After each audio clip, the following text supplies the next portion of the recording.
evening to all the Phillips Festival participants, actors, directors, stagehands, and most importantly, the audience. My name is Ben Phillips, and I want to thank all of you for participating this evening and keeping the memory of my mother alive.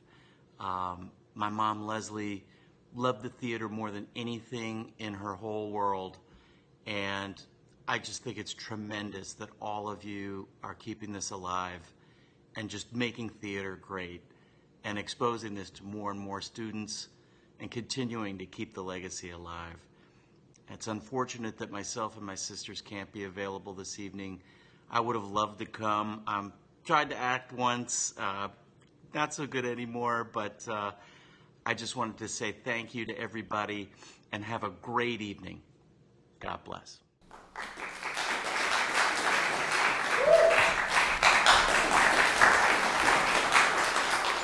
I'm used to sitting out here usually as a director here. My name is Tim Cochran, and I've been at HCC for 20 years teaching theater and communication.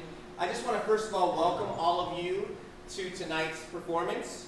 This is the 7th annual Leslie Phillips Festival, and it wouldn't be possible without alumni coming back to the college to share their talents with us. And so I want to start by, and I can't see you at all. I'm used to being in the shadows, being able to see what's on stage and not being sort of like blinded by the light here. But I want you to raise your hand or stand up. Oh, that's great. I like that. Raise your hand or stand up if you've been on this stage or been a participant in a play here at HCC. Let's just see a raise of hands or stand up. Great. I'm just looking around, and I just want to welcome you all back to HCC. I love to think about this space as what binds us all. We have shared this space. Whether or not I was sort of overlapping with your time here, coming back here means a lot to me, and it sort of completes a circle of what brings us all together, the arts and theater, and sharing our voices and sharing our stories with one another. So thank you for being here. This is one of my favorite times of the year because we have two things that happen at once. We have alumni coming to the college, and we have a format called the 24-hour play, which all of you are going to be witness to today. And it's a really exciting tightrope walk of theater, and I'll tell you about it here in a second. But I want to start by recognizing that these last 50-plus years of HCC theater would not have been possible without the vision of the remarkable Leslie Phillips, who we heard a little bit about from her son, who started this program, whose name we proudly give to this theater space. Leslie was more than a founder. She was a force of creativity, passion, and determination. And I didn't know Leslie personally, but what's amazing about Leslie's legacy is that I've been able to hear about Leslie from people that worked with her in the theater, who started the program with her, people that have been in shows that Leslie directed. Can I get another raise of hands of people that were actually directed by Leslie? And that's phenomenal. That I still hear from people that were part of what made this program so special 50 plus years ago. And I recognize that every time we put a show together here, that we're standing on the shoulders of giants, and Leslie Phillips was a force who made this theater possible. So tonight is a celebration of alumni and also of Leslie Phillips' legacy. I have a couple thank yous. Last year I gave a little talk and I totally forgot to thank the people I was supposed to thank. So I thank people of being happy that I remembered this. So first of all, I want to thank Focus on Springfield Access Television. You might see some cameras in the corners. They're filming this festival and posting it online. I want to thank the Massachusetts Cultural Council for their generous grant, which helped make the festival possible. And we truly appreciate their support. And I want to also thank HCC, President George Timmons, and the HCC Foundation for the support of the festival and their continued support of the HCC Theater Program. And finally, I want to thank Lisa Poehler and the festival team for the hard work that went into making this possible. There's a lot of moving parts to this 24-hour event, and it actually starts an entire year before we're in this space. In fact, we might start seeing emails tomorrow gearing us up for what's happening in a year, which is amazing, and Lisa's so great at doing that, along with her team.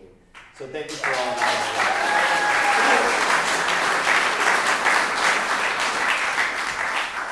So one last thing before we get started, I want to tell you what a 24-hour play format, the Leslie Phillips Festival format, is going to look like, or what it has looked like over the last 24 hours. So 24 hours ago, a little bit before that, we started with having a warm-up here. And if you've taken a theater class with me or others, we usually start our theater making with a vocal warm-up, a physical warm-up. So we all got around this space and we warmed up, and it's hard to believe that it was 24 hours ago, but then we did a couple acting exercises and we said goodbye to the actors. And then the playwrights got their charge by grabbing some props and deciding on what they wanted to write their plays about. We had 6 playwrights, 18 actors, and 6 directors. So the playwrights had one night to write this play. And I don't know if you've ever written a play. Writing a play is kind of difficult work. And so they have 11 hours, 12 hours to get this play written. And talking to each playwright, they all had various degrees of difficulty getting the play written. Some of them wrote it really quickly, others took the whole time. Somebody said they had to sleep on their idea for the ending, and eureka, it happened at the very last moment. And so tonight, you're going to see 6 world premiere plays that didn't exist over 24 hours ago. And I think that's a really special thing, because in this space tonight, you're going to see a play live, breathe, and in many cases die. And it's poetic because you get to see it for the first and last time. These words spoken into existence, living in your memory only, and specially crafted for you. So I think that's pretty cool, and a pretty cool thing about the event. So without further ado, let's put our hands together for the HCC players and the Leslie Phillips Festival.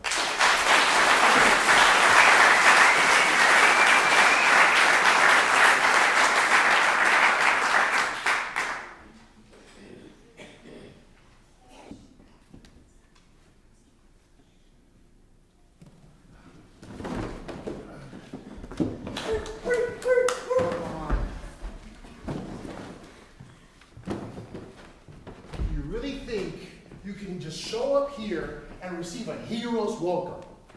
If so, you've really gone off the deep end. You've been gone for 4 years. Well, you think I was just going to sit around and give up my full boat to college? How could you expect me to do that? Oh, excuse me, Mr. Water Polo Champion. You didn't have to walk away from going to college, but you never came back. You never even called. You left me holding the bag for 4 years. What? Oh, you're better than us? Oh, you're still with your family. Well, if so, you'll be happy to know that Mom and Dad left too. Wait, what? Yeah. They went on a cruise, and they never came back. 7-day cruise in my ass. 7 days? Yeah, you know? Monday, Tuesday, Wednesday. I know what the days of the Don't week are. interrupting is rude. Wednesday, Thursday, Friday, Saturday, Sunday. Thank you very much. What was this, the Sesame Street Cruise Line? Brought to you by the letters J and L. Hey, you guys! Come and watch me hold my breath underwater!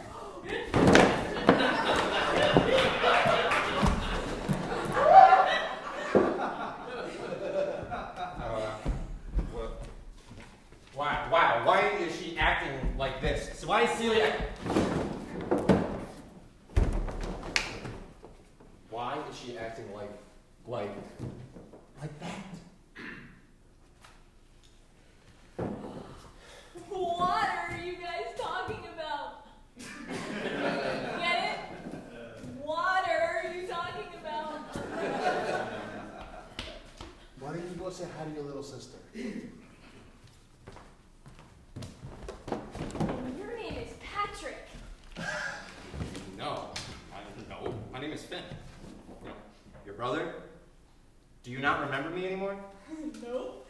You're Patrick. Patrick Star. And you live in Bikini Bottom. With SpongeBob, who lives in a pineapple under the sea. Who lives in a pineapple under the sea. Come on, sing it.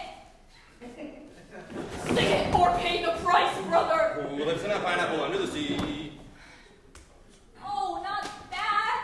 You have to sing the answer. Come on, I'll start it again. Who lives in a pineapple under the sea?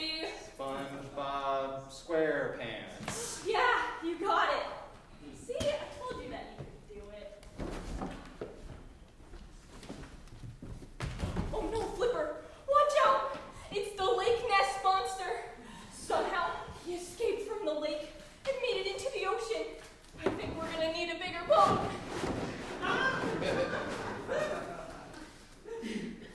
Who do you think kept this family financially afloat? Afloat!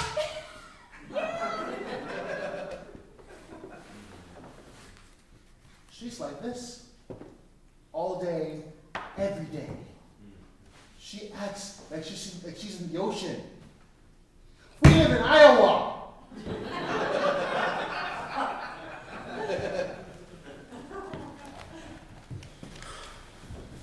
See, I don't think you understand the depths of her reality here.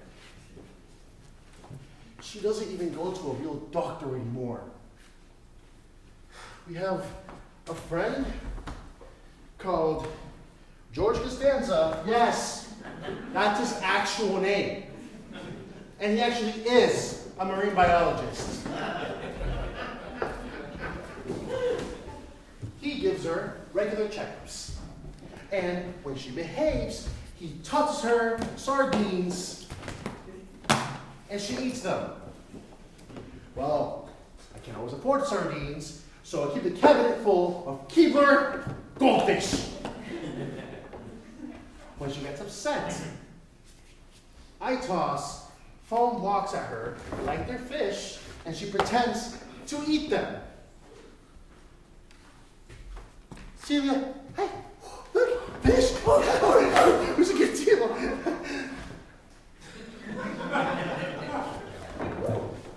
Wow. I could have never guessed that you've been going through all of this. Sorry, man. Mostly, she only eats fish sticks and watermelon, and the occasional watercress roll. The only thing she's happy to watch on TV is Baywatch reruns and Hawaii Five-O.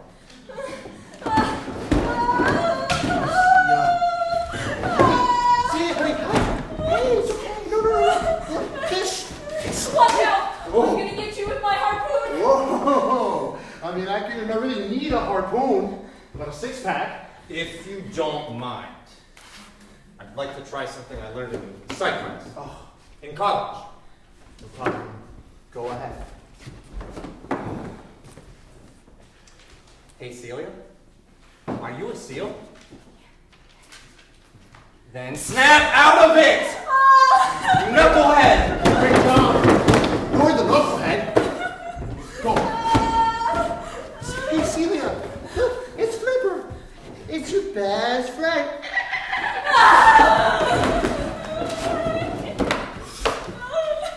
Great job. Now I know how to calm her down.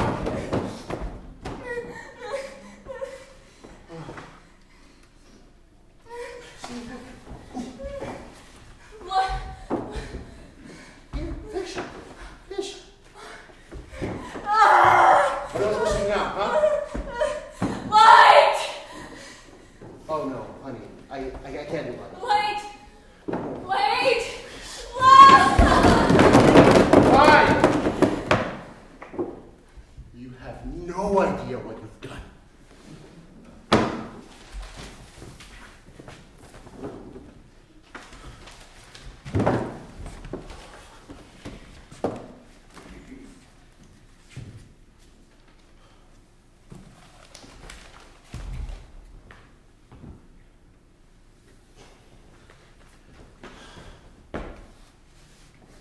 Turn.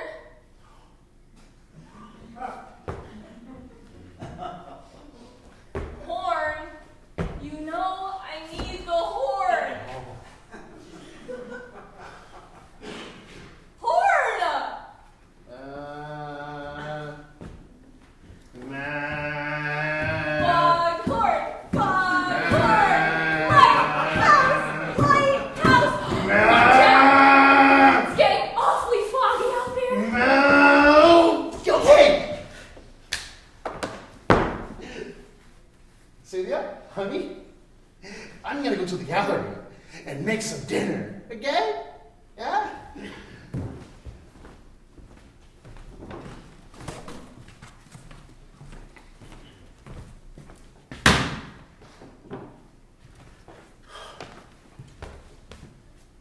Did you ever consider what we've had to go through without you here?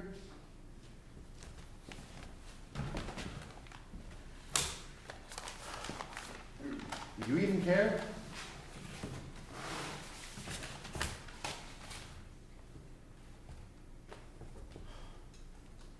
Did you ever wonder why this little basket is held in such a high place of honor in this house? This little basket held the very first loaf of bread that Grandma ever made after they settled here. That one small barley loaf was enough to establish this whole family. And just the work of harvesting the grain, kneading the dough, starting the fire, to bake the bread, and adding yeast so it would rise, I believe that we could rise over these obstacles that are going through us today. Come on, what do you say? Jeez. Overly dramatic much? You see, nothing is sacred to you. What do you think if you just walk away and everything will be fine in the homestead? What, you don't care about us? You don't care about your brother and sister? You don't care about your ancestors? You don't care? What were you thinking? I'm sorry! Yeah, I don't know what I was thinking. But you know what I am thinking now? No, what? Who lives in a pineapple under the sea? Get out of my face right now! Hey! That's enough. Come on now. You're brothers. You can work this out. I know it's tough, but sometimes life throws you in the deep end without a paddle. Things just don't go your way. You have to swim upstream. You get caught in a rip current. Okay, I get it. Things are trying to help, but I don't think all of the pretty and nice words in the world are going to fix this issue we have right here. You see this American flag? This is sacred to our family too. But it's sacred to all those who care to pay attention. The red symbolizes hardiness and valor. The white stands for purity and innocence. And the blue? Well, the blue represents vigilance, perseverance, and justice. Now you boys need to be vigilant and persevere in order to keep this family together.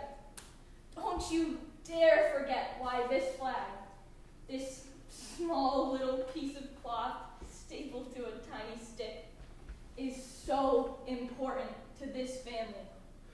It's not something to fight over.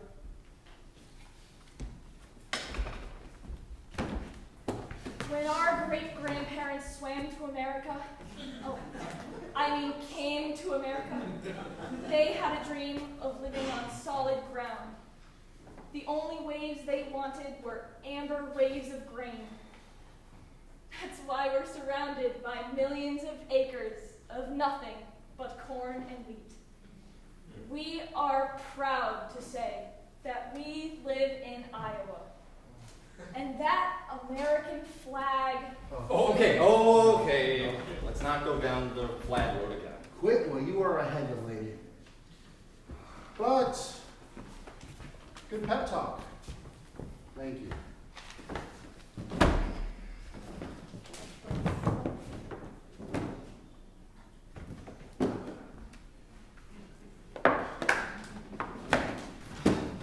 Hey, come on, brother. Get in the pool with us.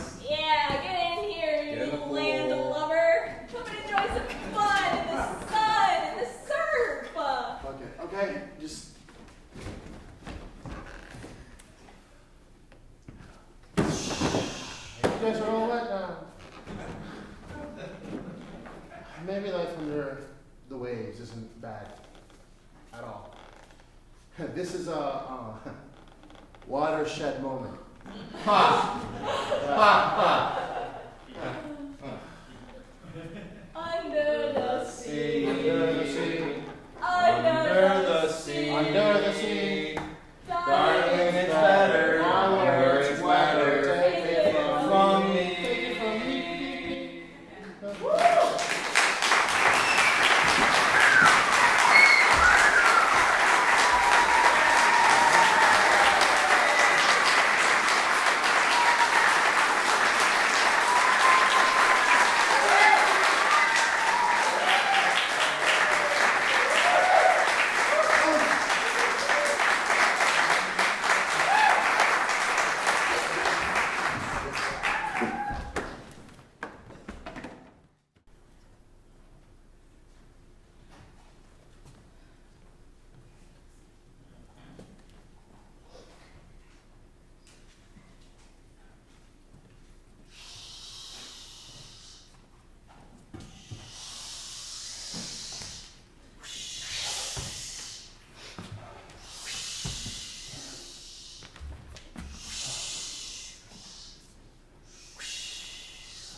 Finally, I have found the power of the sea, by which the rocky bed shatters wave by wave, and the storms subdued by the command of its wielder. A golden staff, once struck by the forgotten deity. Behold, it is Poseidon's trident, an exact replica. And now, the moment I have been waiting for, these past 5 years, they've not been wasted. I shall now call upon the goddess of the 7 seas.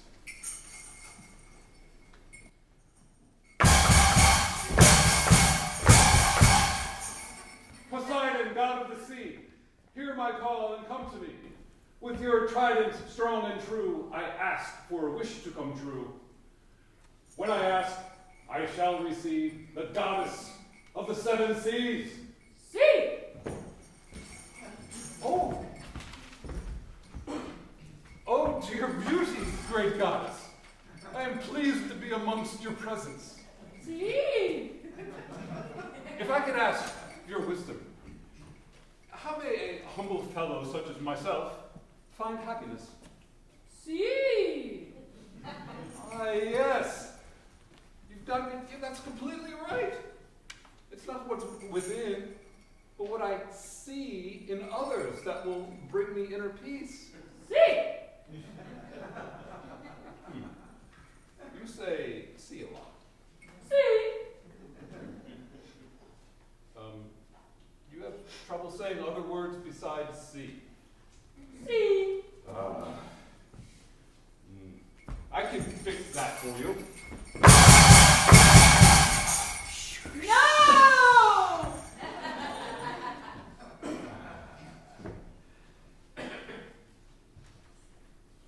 You're welcome.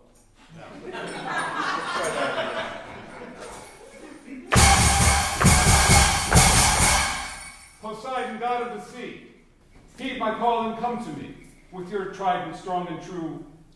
And I ask for a wish to come true. What I ask, I shall receive, a real goddess of the 7 seas. Who is that summons me? Oh. My name is Orlin. Merlin? You menace? No. Orlin.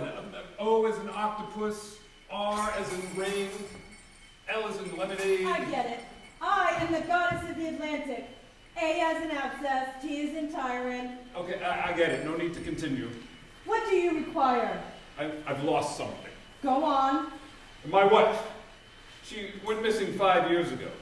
But I need to know how to get her back so that I may be happy once more. You know, it's kind of weird to ask to retrieve someone's spine. Why would you require someone's back and not their entire body? No. I want the whole self back in my life. I see. But I cannot help you, at least not by myself. You have to ask for permission from my other 6 sisters. With our powers combined, we can achieve miracles. A miracle is what I need. I'll follow your advice. Thank you. With gratitude.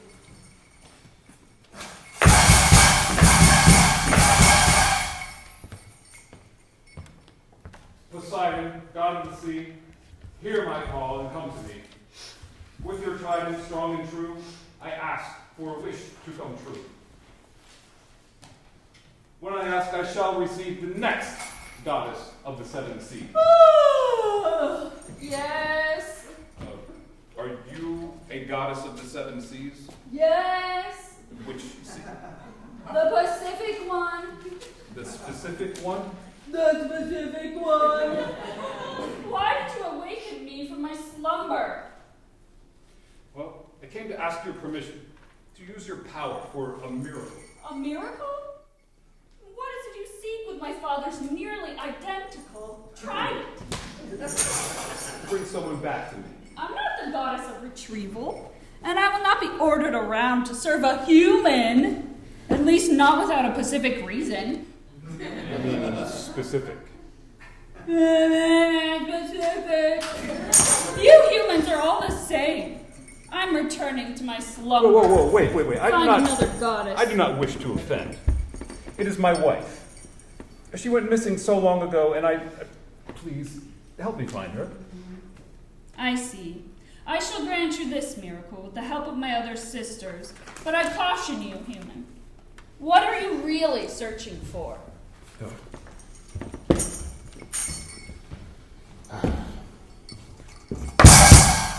Poseidon, please show me the next goddess. In the ocean's embrace, I greet you, dear. I am the goddess of the Indian Ocean. No need to fear. And I am Orlin. I've come to ask you a question.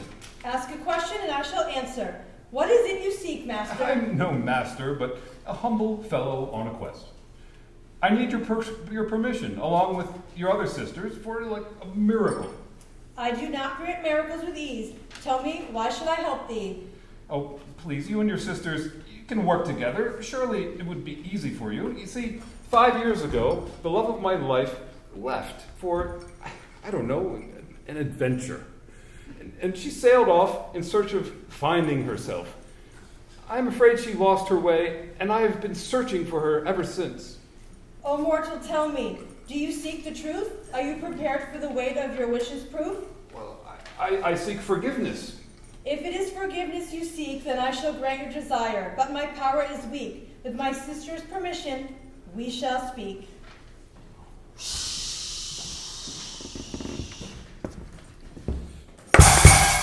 Poseidon, I ask for forgiveness. Please, show me your next goddess. Arctic goddess here! Arctic goddess wonders who calls. I've come so far. I'll get to the point. I'm searching for your permission and the permission of your sisters for a miracle. And humans deserve miracle? Arctic goddess thinks not. I can't accept no for an answer. Accept it! Accept what? I've searched through every temple, traveled to the 7 continents. I've exhausted all my finances and lost everything. Everything. I need your help. Human must help himself.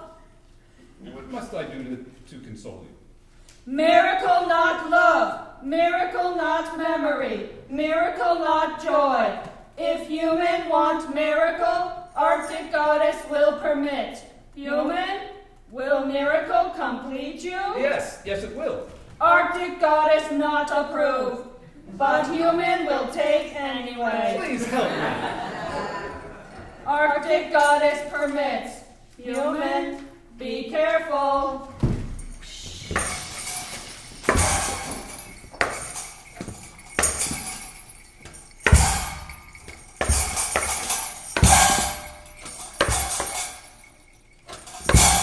Poseidon, please don't let me down.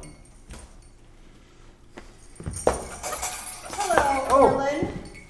Oh, you know my name. And I know what you seek. I see many things. I am the goddess of the sea. Which one? Wouldn't you like to know? You seem to be asking a whole lot of questions, human. I think it's time I ask a few. Oh, go on. Why? Why what? Why this miracle? I want to find my wife. And that's all? Yes. Have you considered she doesn't want to be found? I lost her, and I want her back. Not all who wander are lost, Orlin. But she is, and I've been searching for her for 5 years. You, I, Orlin. It's always about Orlin. Orlin is sad. Orlin can't find his wife. Orlin needs to travel the world, sail the 7 seas, ascend into the sky to speak to the supernatural, and can't even think outside of his own head. You make no sense, goddess. Make sense of this, Orlin. In all this time, have you mentioned your wife's name? Does she even have it in your head? Do you see her? Or do you see an image of what you lost?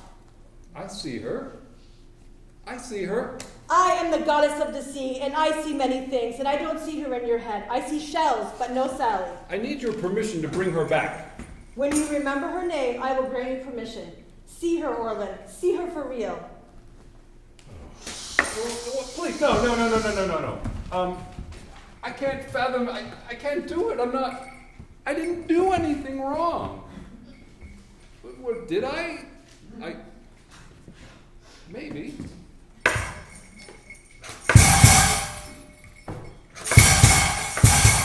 Poseidon, god of the sea, hear my call and come to me. With your trident strong and true, I ask for a wish to come true. When I ask, I shall receive. Bring me my wife! No!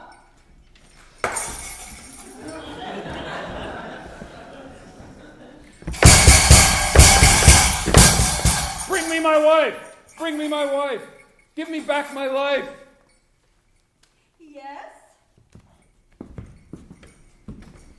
I'm not strong enough for this. I don't think I can find her. Is this all there is? Did you reach one obstacle and give up, Orlin? Oh, well, there it is, Orlin, darling. You can never see past what is right in front of you. Who is in front of me? I am the goddess of the Caribbean. Do you like what you see? I see no one. And I see a man, a boy within a man. Well, can you help this boy within a man? I help everyone. It's kind of my thing. Have you decided what your miracle is? Well, I want... You don't want your wife back. My sisters agree on that. What do I want? Orlin, your desires are so clear, yet you sit in your own fog. Your needs are so foreign. You might as well speak a different language. So speak, Orlin. Speak a foreign language. What does that mean? It means I, and I alone, will grant a mini miracle in the form of a whisper in your ear. Her name is written in the reflection of your eyes. Do you see her, shining above your head in the night sky? Stars. Stars. No. Yes, speak it, the foreign language. Estrella. Estrella. No. Estella! Estella! Yes, that is the correct answer, and I will grant you my permission.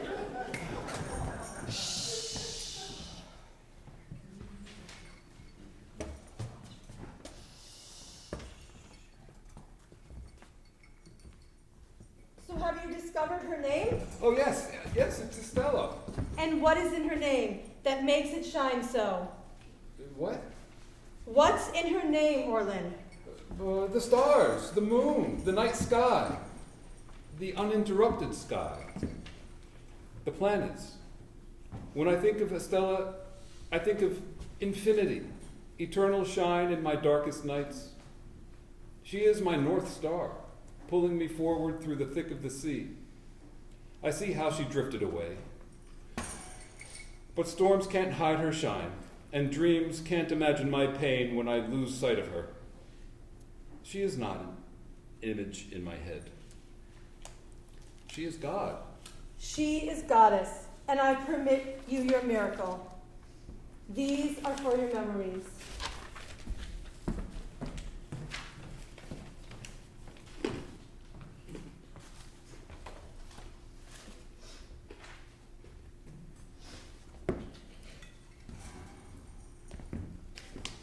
you see now? Yes. I still don't believe you.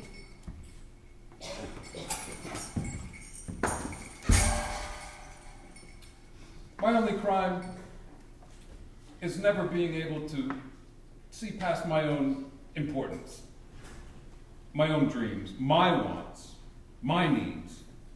My crime was falling in love with a piece of you, not all of you. You fell in love with a goddess, and you turned her into a shell, a forgotten deity. How could you, Orlin? Estella, I have no answer for these questions. No excuses for which I've done, for the reason I've done all these things to you over the years. But how could you leave in the way that you did? Disappeared into the seven seas. No trace, no path, no last word. I am this North Star to you, which may sound profound, but I was a tool for you to find your adventures. I shined so you can see. But Orlin, I'm so much more than a compass on your journey. It was time for me to return to my own power. And it's also time for you to return Poseidon's.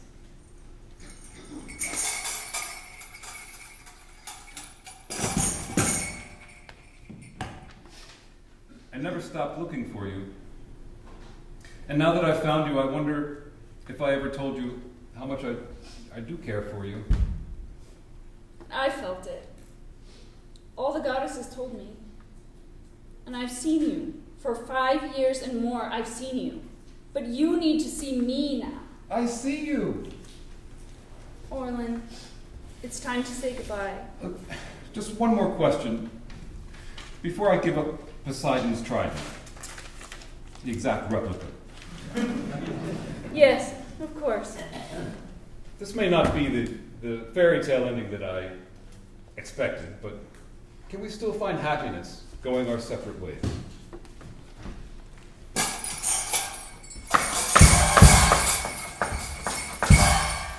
As we walk forward, we embrace the questions that shape our journey. We will find happiness again, I believe, if we allow it to echo through the tides of our existence.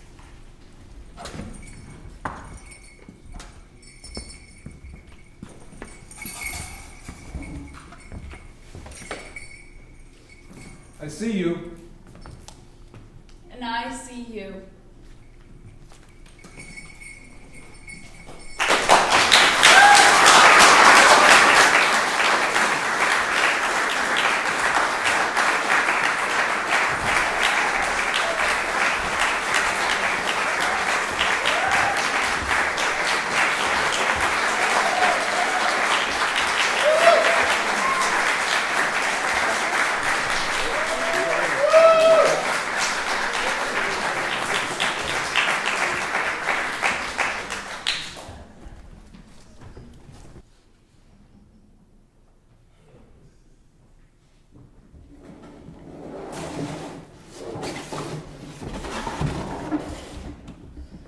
What are you doing? We said we were only staying out until noon. It's past 2:30. Nobody else is coming. No, come on. Just another hour, babe. Please? Yard sales are like an all-day thing. People show up late all the time. Yeah, maybe ones where they have shit where people actually want. This is good stuff. I mean, look at this. It's not plugged in. Look, I get it. You're worked up over the move, and we've got time and boxes. We don't need to get rid of everything overnight. The truck gets here a week from tomorrow. We don't have time to pack the stuff we actually want to keep, let alone... I just want it out of my hair. I don't want to think about it anymore, and I don't need reminders of my wild underground social life. Not even me? You are the only thing worth keeping. Although, if you keep telling that story about Cozumel with the lizards in my sandals, you may find yourself with a for sale sticker on your forehead. How much would you charge? $1.50, give or take. Ouch! Buyer's market, babe. Sorry. Hi, sorry. Is the tax sale still? Yes, yep, absolutely. Take your time. Happy to answer any questions you may have about the merchandise. Merchandise? Merchandise. So, you live nearby? Oh, yeah, I'm a few streets over. Just moved in, actually. I'm starting at the university in the fall. Daphne, by the way. Dion and Tracy. Hi. That's cool. Trying to save some money, I bet. Getting some stuff secondhand. Aren't you just a salesman? Yeah, just looking for some things to spruce up the old shitty starter apartment. Yeah, all the stuff here is from our shitty starter apartment, actually. We're finally moving up in the world. Yep, got a place on the other side of the state. And it's, actually, it's pretty good.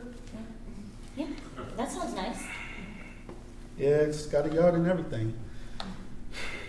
I don't know. It's not the familiar old stomping grounds, you know?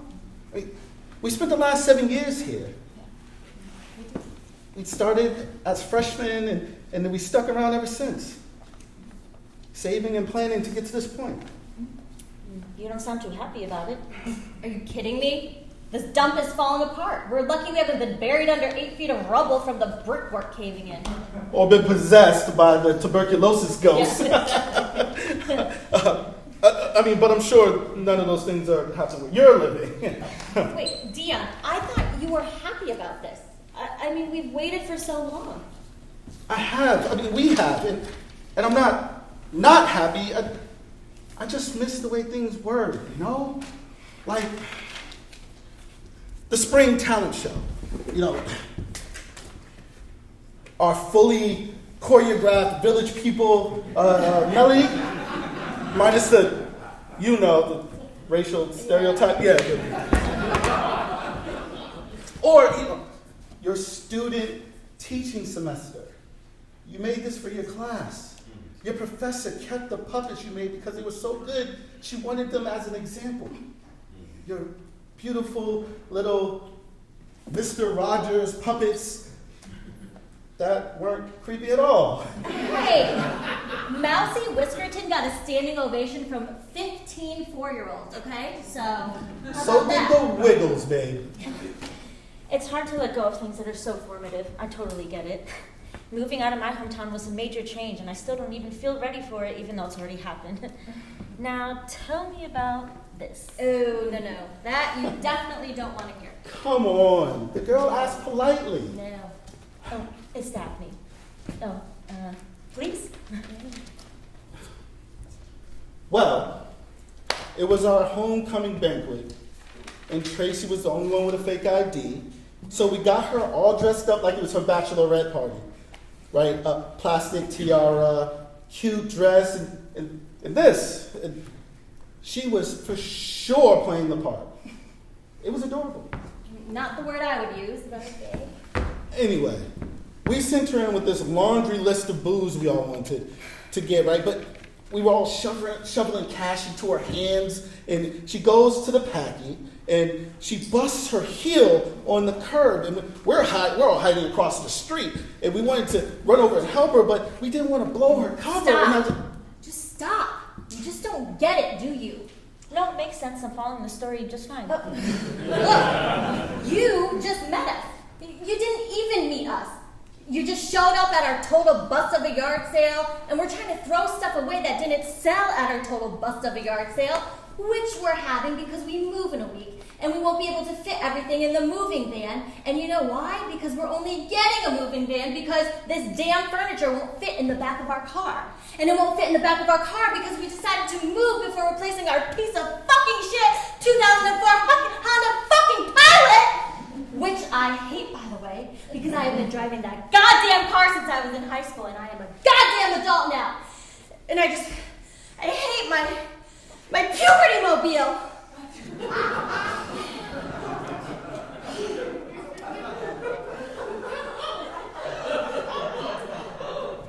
Doesn't it feel good good just to let it out? Trace. I didn't realize you were so upset. Have I just been making it worse? No. Not on purpose anyways. It's just, I didn't want to have this dumb yard sale, okay? I didn't want to stick 50-cent stickers on some junk and hope that some rando would come by and, say, hey, you know what I really want is somebody's busted old slinky. So stupid. Or, some stupid VHS tapes I'll never watch because my wife threw the VCR out 20 years ago. I went along with it because that's what you wanted. You were excited about that. Not me. I just wanted to throw everything out. I'm sorry. I didn't mean to hurt you. It's not easy for me to let things go. It feels too much like letting go of parts of myself. Like throwing away memories that I'll never be able to get back again. If I throw them away, how will I remember how happy they made me? You will. They aren't really gone. They're just memories, Dion. You don't get to erase memories just from throwing a feathered boa in the trash, Aren't you sick of living in this shithole? Aren't you sick of all of this? Don't you want to be a real adult? I don't know, maybe get a real job, get a real life, have a dog running around in our yard. Oh, this is so good. Of course I do. But I can't move on like you can. Things change so much and I never... What if I never recognized them? Everything is always changing. That doesn't mean I have to like it. Look, they tore down the mall last month. Did you think they wouldn't have done that if you went up to them and said, hey, it has to stay up because that's where I used to hang out when I was 12 years old? Of course not. If it did, it would still be as flat as it is right now. Shit isn't permanent, okay? And it never ever will be. There's a word for that kind of nostalgia. From the Welsh history. You know what? I'm not sorry, Dee, okay? It means that life is happening. Change happens. And if it doesn't, then what is the point of even trying? That's deep. I would still try for you every day. I know, but it wouldn't matter whether you did or whether you didn't. This is super healthy, you guys. I'm really glad you're talking this through. It says a lot about you as a couple. I'm feeling a lot of honesty here. The good news is you can both be right. I know, I just have one of those kind of faces.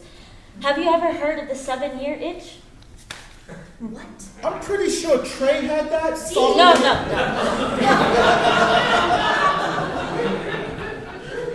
Ew.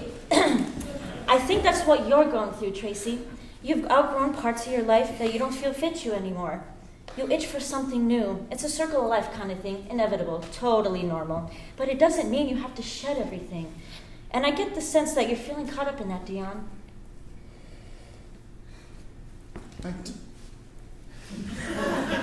I don't want to stop being good enough for you. And I don't want to be left behind either. I don't mean to leave you behind. I wouldn't do that on purpose. You are the one thing worth keeping. You're all of this stuff, but better because you are you. You are the one that brings all this to life. And to me, that is perfect.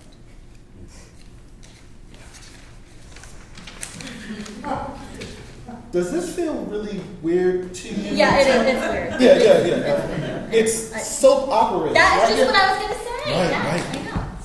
I know. You want to buy anything? Yeah, I'll take the lap. Thanks. What do I owe you? You know what? Take it. It's free.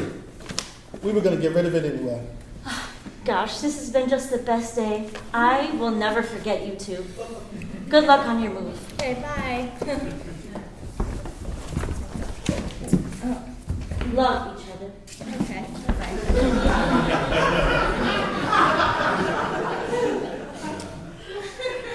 So, psych major?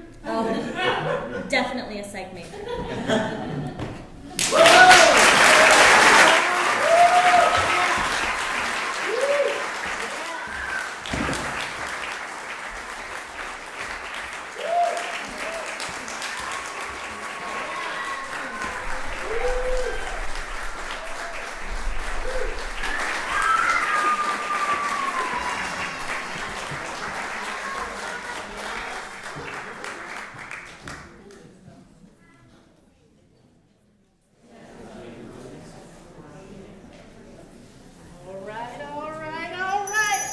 All right, Penny. Welcome to Sheer Madness. You ready for your first day on the job? Yes, Miss Tina. I've been up since 4 a.m. practicing my shampooing technique on my cat. Right. Well, why don't we start with something simpler? Why don't you go and set up the tea station? My first client likes to have a nice cup of tea. Tea station. Got it. The tea station? Where's the tea station? Right over there behind the curtain. Do you like what I've done with the place back there? Makes the place look all Hollywood and glitzy. Teapots in the cupboard, and cups are on the shelf, and the tea bags are marked in the tin marked Earl Grey's Anatomy. Aha, that's funny, right? What was I thinking of hiring that girl? All right. Careful with the tea set, Penny. That's my granny's Royal Dalton. No worries, Miss Tina.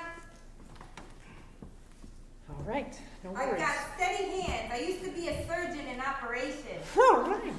The board game, that is.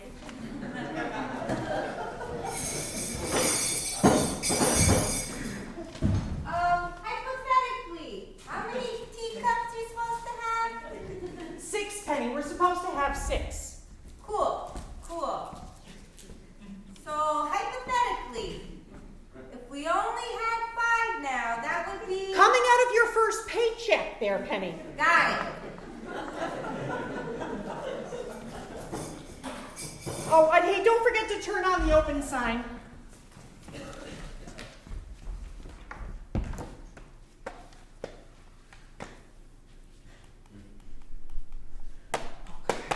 Is it supposed to do that?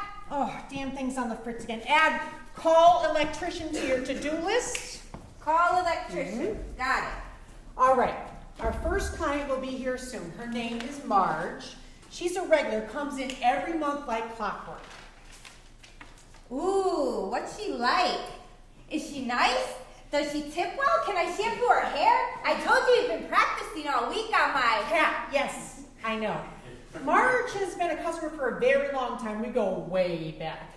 Let me tell you something, though. She's a bit of a storyteller, so one of the town gossips, so don't be surprised by all that she has to say. She's the best customer I have, though. So I'll be counting on you to make sure that she's happy. Keep the customer happy. Got it. Oh, that'll be Marge. Remember, Penny, smile and be polite and try not to break anything else. Aye, Captain. Aye, that's right.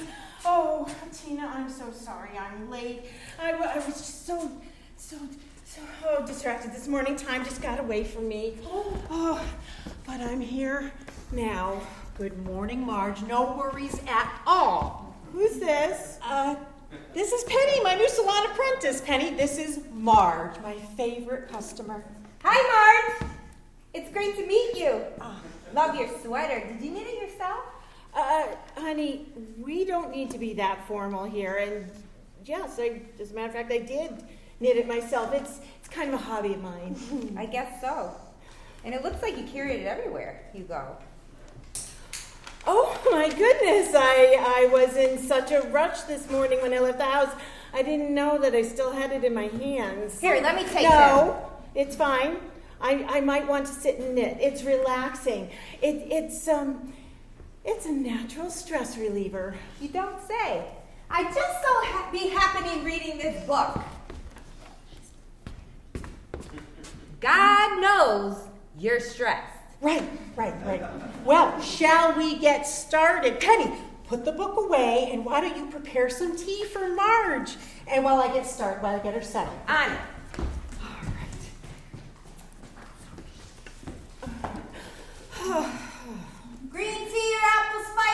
Marge. Surprise me. Okie dokie. She's an odd one, isn't she? Yes, but I thought I'd give her a chance. I've been getting busier, and I do need help with the phones and all. So the usual today: trim, color, and touch up. What? Oh, yes, the usual. What is that infernal blinking? Oh, don't mind that. That's just my faulty open sign. Let me just go shut it off right now. Tea's ready. I hope you like strong. It's strong, Miss Marge. I mixed up the 2 tea bags together, you said. Surprise me. So that's what I did. Surprise! Oh, be careful. You could scald someone with that. Oh, I'm sorry.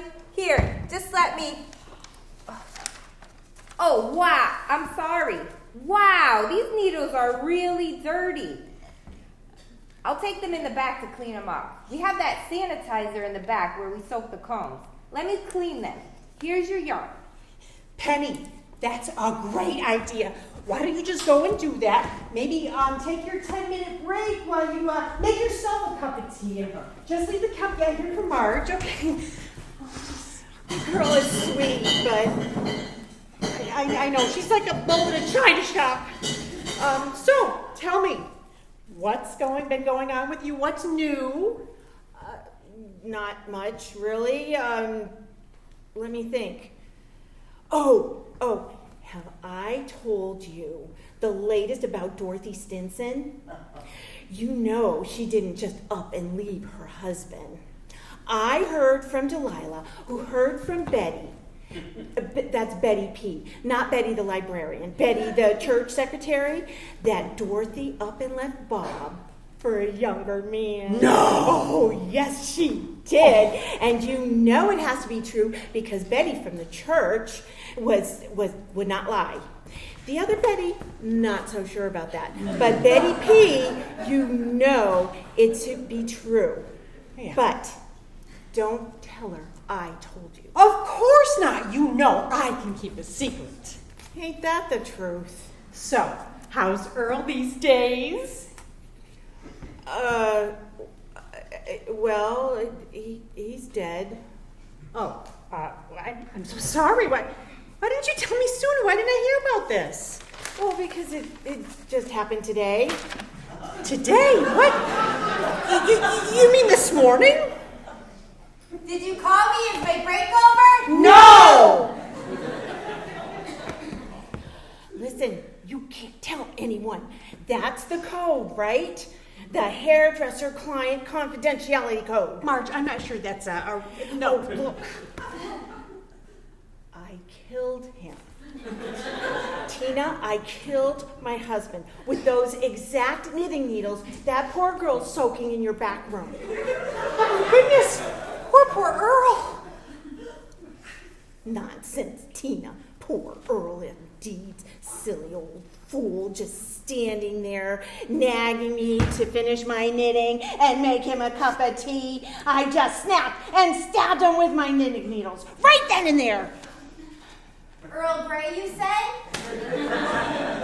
Oh, Marge, you want another cup of tea? I'm coming. Earl was such a sweet man. Oh. You didn't have to live with him for 40 years. Marge, I don't know what to do.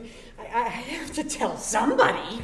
I'm not telling anyone, and you can't either. Murder? Of course I have to say something. It's a hairdresser's code. Oh, what's that? Hairdresser's code. It's when your clients tell you things in confidence, and you can't tell anyone. Is that true, Miss Tina? Penny, why don't you go back and start to mix up Marge's color? The directions are on the back, of the box. Now listen, Marge. Confessing murder to a hairdresser's very different from confessing an affair, confessing how you got some nasty old rash, don't you think? Oh, who's having an affair? I bet it's that Joan from the pharmacy. I've seen the way she flirts with my dad when he goes to pick up his blood pressure medicine. She's a flirt. I knew it. No one's having an affair. What are you wearing? Safety goggles. Whatever you got me mixing up back there is pretty strong. Hairdressing 101. Protect your eyes from all chemicals. Speaking of chemicals, are my knitting needles still soaking? Yep, they're gonna be spotless, looking brand new. That a girl. And Tina, someone is having an affair. Remember, I just told you about Dorothy Stinson, and you said you wouldn't tell anyone about that secret. So, what's the difference? A secret is a secret. Oh my God, Marge. My point is, I can't. I won't be an accessory to murder. Oh, you're not. The hairdresser's code. It protects you.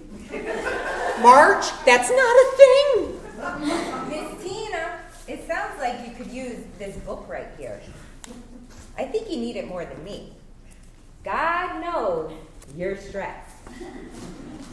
Simple ways to restore your balance. Why don't you take a little break and give it a try? Look, right here, it says, breathing and singing to relieve stress. You can sing a little tune like this. Do, re, mi, fa, sol, la, ti. Go ahead and try it. Come on, man. Look, Tina, of course, you thought he was charming. You only saw Earl every 6 weeks, and the worst you had to do was trim the hair out of his ears and his nostrils. I had years, 40 years with those hairy nostrils, and I couldn't take it anymore. Are you listening to me? There is no such thing as the hairdresser's code! Listen, it's simple. Think back when you found out about the city planner taking money from the town selectmen. Who did you tell? No one. Huh?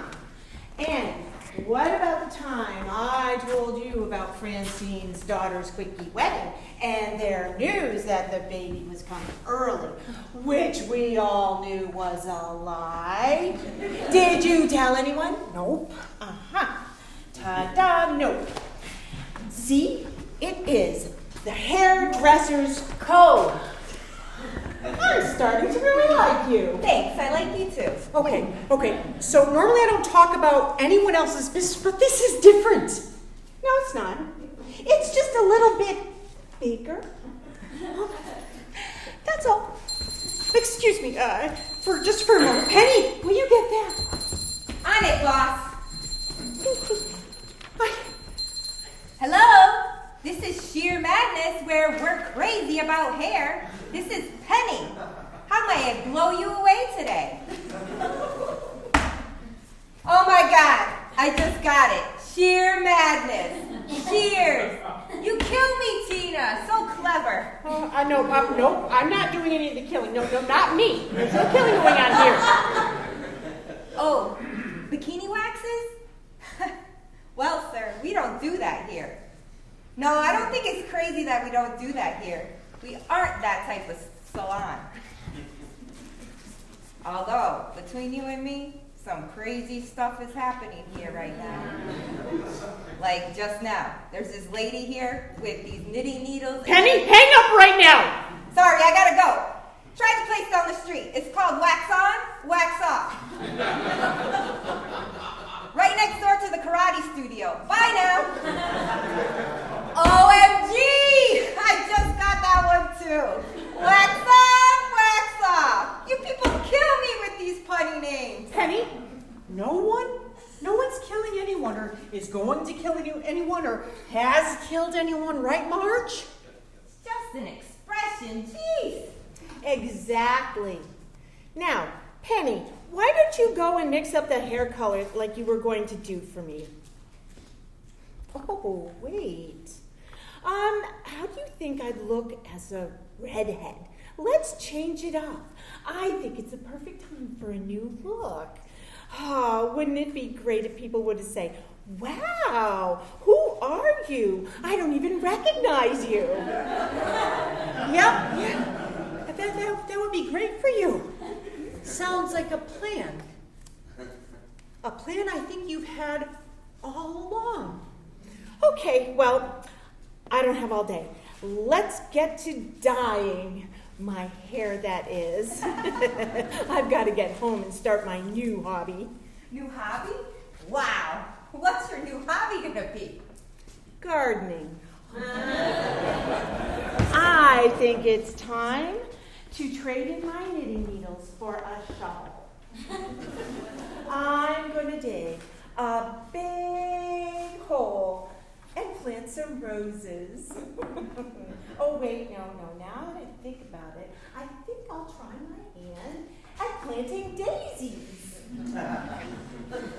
The fertilizer I have might be more useful for pushing up daisies.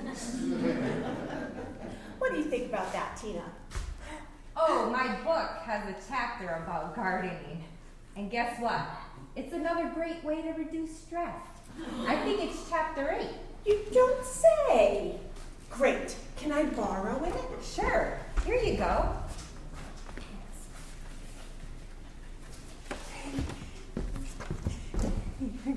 Oh. Just turn. Oh!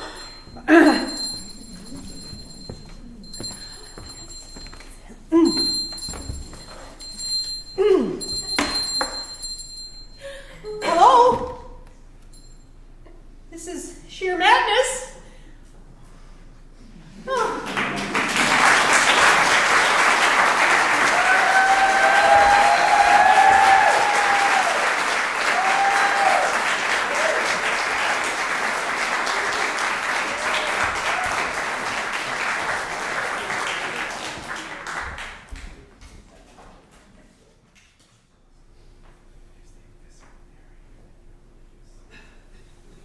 The year is 1999. Eduardo receives a letter on New Year's Eve.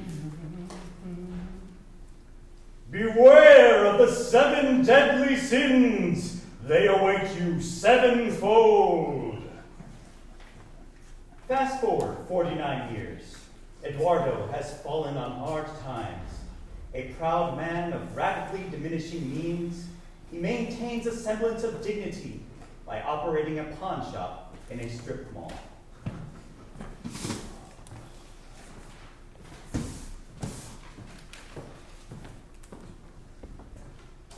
Again, you're always coming in and you never buy anything. Well, what about that box?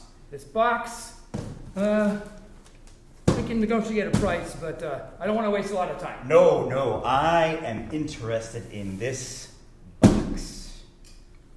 I'll give you 20. 21? 23? 27 and 65 cents? I can't believe you sold me this piece of crap. I want my money back. Excuse me. I would like my money back. This is a piece of trash. It does nothing but spew dust everywhere and deposit who knows what on the ground. And if I were you, I wouldn't do business with this man. Oh, pardon me, miss, but that was in working order when you left here. It's clear you bought it, brought it home, and now you want your money back. No. Matter of fact, I want this box. You can give it to me. Keep the vacuum. First of all, you have no idea what this is. Furthermore, I was trying to do business with this gentleman before you rudely interrupted us. So, this box, it's got 2 chambers. One chamber is rumored to have elvish honey from the mountain caves of Turkey. And also, in the same chamber is rumored to have, there's dormant bees that they when they get interrupted by people, they seem to just get well. The queen bee is there is what they're for.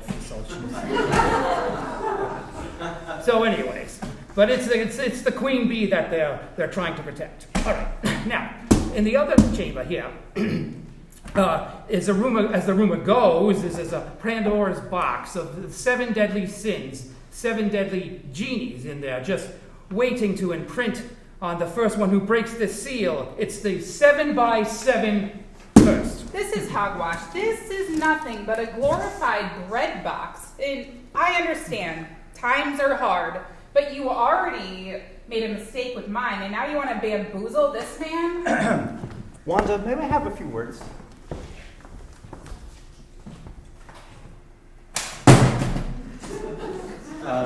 May I take a look at that over there? Yeah, sure, go ahead.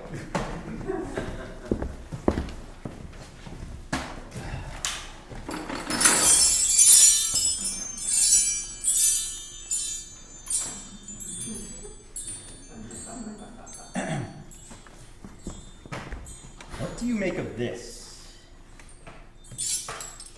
This, it means nothing to me.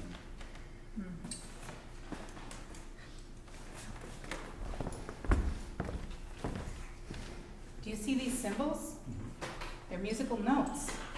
This is the musical combination.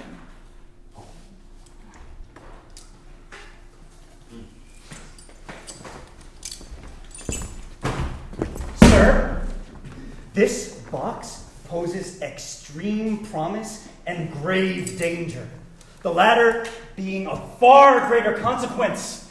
We believe, sir, that your present circumstances are tied directly to your possession of this box. Furthermore, I am convinced it is highly probable, if not virtually certain, that you have indulged in the 7 deadly sins sevenfold, beginning at the turn of the millennium. Suffice it to say, the jig is up. However, it doesn't need to be that way. What the hell are you talking about? I don't understand any of this. What are you trying to do with me? Sir, you're in crisis. And what comes with that is danger or opportunity, the latter of which I offer to you. Look, keep the vacuum. I'll take nothing for it. And I'll buy it, because I'm handy with these kind of things. And as for the box, and the chimes, and that suit, I think we'd have a perfect agreement, a trifecta of sorts. Well, it sounds like some kind of Hollywood ending. Yeah, here's the thing, Eddie. You're talking about the good old days where the guy gets the girl and the bad guy gets smoked. Not really. Because you see, I have already tasted that honey. And believe me, it is to die for. And ultimately, I will get the musical combination for this box to open the chamber with the honey.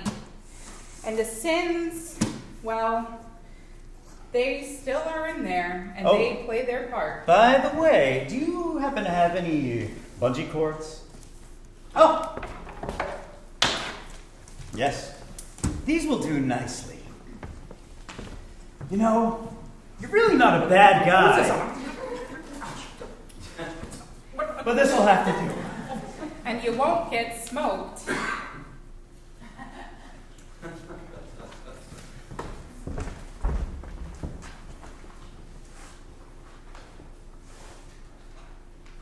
So yeah, JP, get yours truly, and we'll have a grand old time after the honey's gone and the bees have flown the coop. And then we'll pay the piper on an installment plan. That honey is good. It is that good. And those 7 sins, well, you only live once.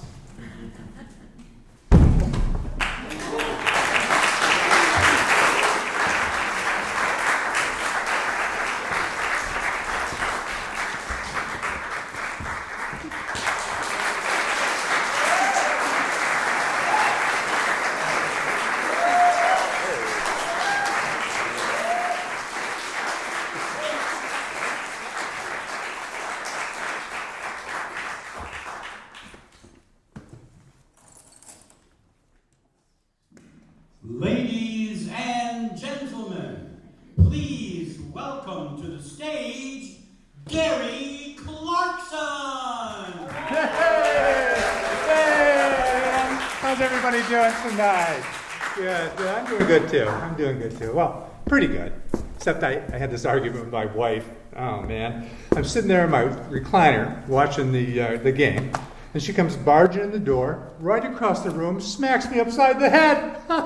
I mean, really. I had to say, ouch, right? And then she just stands there, and she does that thing that women do. They just stare at you until they try to get you to confess to something, right? Yeah. Well, anyway, so she, she was like just staring at me there for a minute, and with that look on her face, and hey, how about props? Yeah, I got props over here. I mean, you might not like wife jokes, but I got props. Come on, you might like prop jokes, huh? Okay, hold on.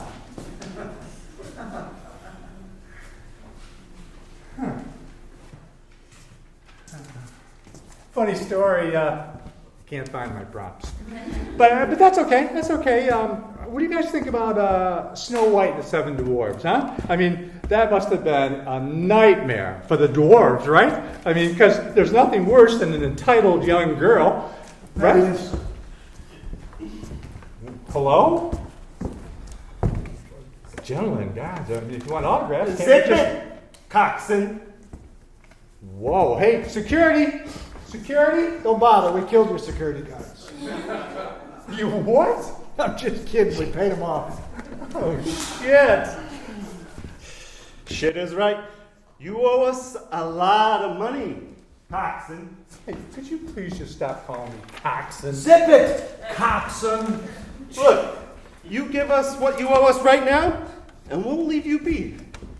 There's no need for anyone to get hurt tonight. I mean... There's no need for you to get hurt tonight. There's no need for you to physically get hurt tonight. Okay, fellas, look, let's talk about this somewhere else. Come on, let's get off this stage. We'll go over here. We want your audience to see the kind of bum they're paying to see tell jokes. Wow, that's tough. Dude, the wife jokes have been out of season for like 80 years. Yeah! Coxswain! Wait a minute. You guys are talking to the most accomplished, successful comedian of all time. Really? Who? Me! You? Yes. Perfect.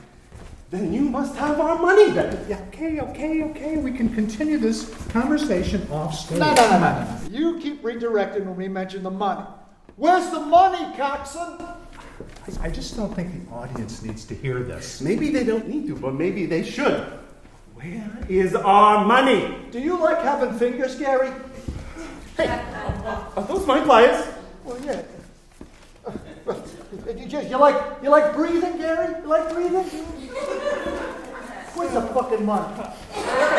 Look, I have it, okay? I just, look, let me talk to Don Francis. Don Francis, yeah. Don Francis? Who the hell is that? Well, your boss, the Don. My boss is Don Franklin. Don Franklin, if you're close. Wait, hold on. You're not the Salactes? Oh, no, man. We're the Salactes. The Salactes? Oh, my spaghetti. Well, we really bought the lasagna. So wait, I don't really owe you guys any money, right? No, I guess not, huh? I guess not. You know what? This is really our fault. You're not the guy we're looking for. Thank God. Honest mistake. We're real sorry. You had no reason for going through any of this. Well, hey, no worries, man. I'm sure this kind of thing happens all the time. Oh, you have no idea. All right, well, we'll let you do it. Yeah, all right. Have a good set, Gary. Okay. Thank you, fellas. Oh, hey, fellas.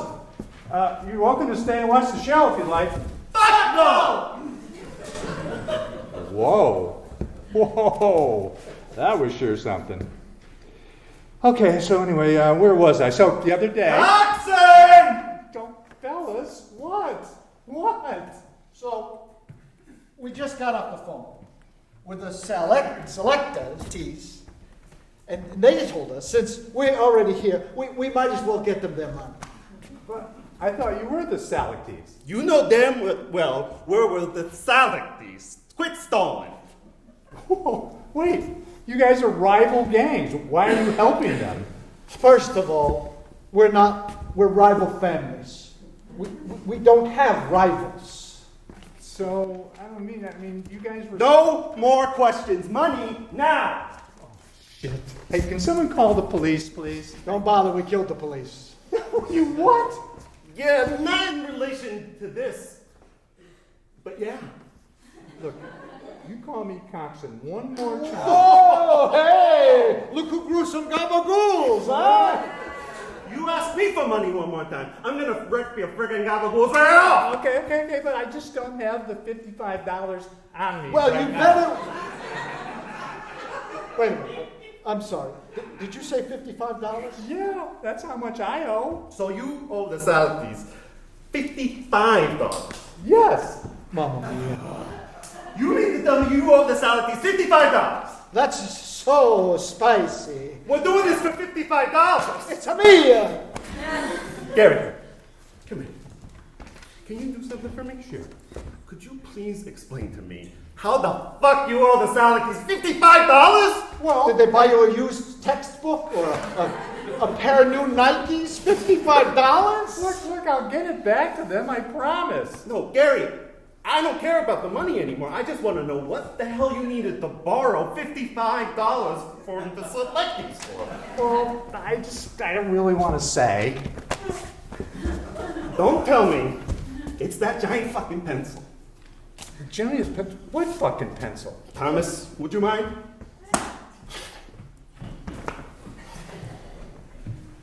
Gary, I think I'm going to beat you to death with this thing. Jeez, what? Oh my God. I just can't believe we did all this for 55 smackaroonies. Is that what you need $55? How much for these lights? How much for this ugly ass wreath? Did you move my props? I mean, I thought Maybe I'll take some of your blood. Oh no! Remember now, you said nobody's going to get hurt, especially me. This is true. Right, but that was before you told us you owed the Salaties $55. I know. 55. That's what I owe. Look whose meatballs are finally rolling in linguine. Hey, Gary. What does that mean? Hey, Gary, I have a question. What were you planning on doing with this table here? Oh, I use that for my Nazi doctor bit. Jesus Christ, Gary! Oh, man, we should really kill this guy. No, come on. I think we ought to show him our type 5. Huh? Good idea, Tom. Do you all like prop comedy? Yeah! So you all know about the story of Lyndon B. Johnson? Oh, that's a good one. Let's just say the B stands for big. He even had a name for it. Tell him the name, Tom. He called it Jumbo. And he would even show it to other politicians to intimidate them. Right. Intimidate. Why are you guys even doing this? Zip it, Coxon. This is our show now. But they paid to see me. Then maybe they owe you. Ouch. Tom, I'm thirsty. Okay, I'm not your mother. Go get something to drink. Hey, wait, fellas. I got some liquid for you. Yeah. I got some Minute Maid lemonade right here. Shut up. Yeah. Don't be messing with me now, Gary. Check this out. You gotta be tugging my straw. Oh, this is serious. Woo! Go ahead. That's just happy for you to have This is nice.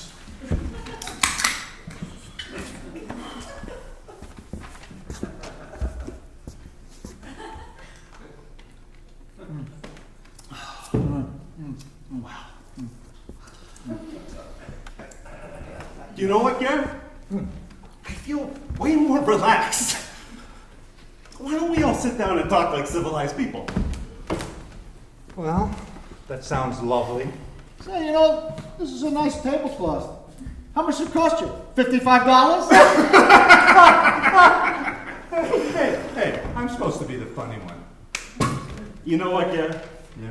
You're not a bad guy. Well, you guys are okay too. Just don't let us catch you smack talking your wife again.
Hello, I am Donna DeFont from the class of 77, and the Alumni Association and the foundation here at HCC gave me this great HCC hat.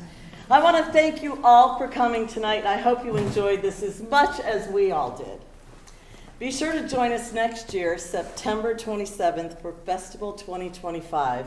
Also, the future alums of HCC have their fall show, Polaroid Stories, from November 20th to the 23rd, so make sure you get your tickets.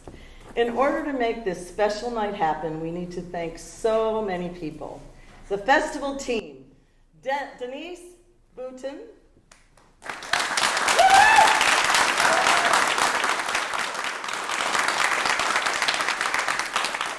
Lisa Poehler,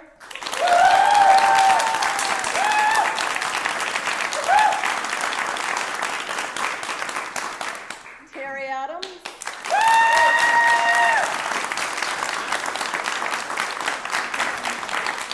Kate Roberts,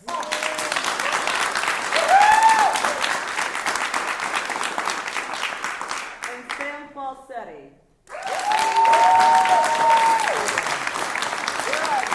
Sam and Corey, where are they? Sam and Corey, come on out.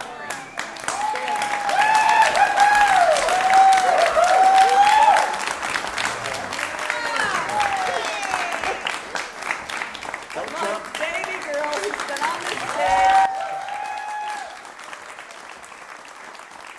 4 years old. We want to thank Danny Boyle for his Ding Dong Cart and ongoing support of this fund for the Leslie Theater. We want to thank Hamill's Catering. Thank you for all the wonderful food throughout the day.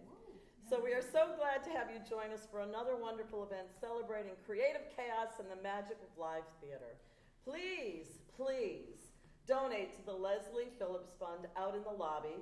Look for the red curtain and help us raise that curtain even higher. Have a wonderful evening, and we'll see you next time.